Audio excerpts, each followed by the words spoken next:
Note taking study guide page 116 and 117.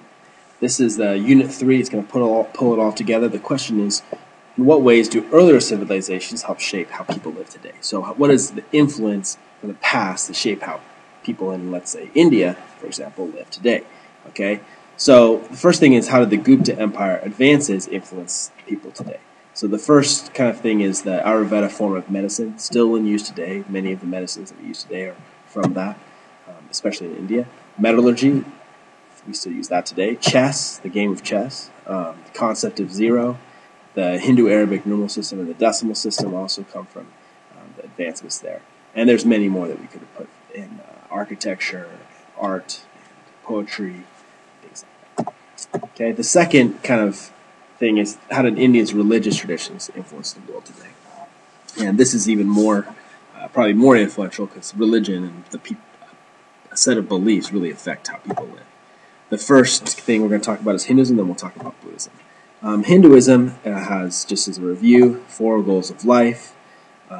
They also have karma and reincarnation, and then the 3 paths to God, knowledge, works, and devotion. So that should be review. And then countries it spread to. Okay, in Asia, it spread to Vietnam, Indonesia, Nepal, Sri Lanka. It spread to United States, Britain, Canada, and you can really see the influence of that in certain architecture, especially in Asia, of kind of Hindu architecture and a belief system in those countries. And it influenced the intellectual traditions, it influenced the artistic traditions and like literature, and it can also see that as a growth of arts itself. Okay. The next is Buddhism, and just as a review, we have the main beliefs: enlightenment and suffering, basically. That's the 4 noble truths. The middle way is the best way to go. You know, don't follow extremes of pleasure or extreme denial. And then also the Eightfold Path leads to enlightenment and nirvana.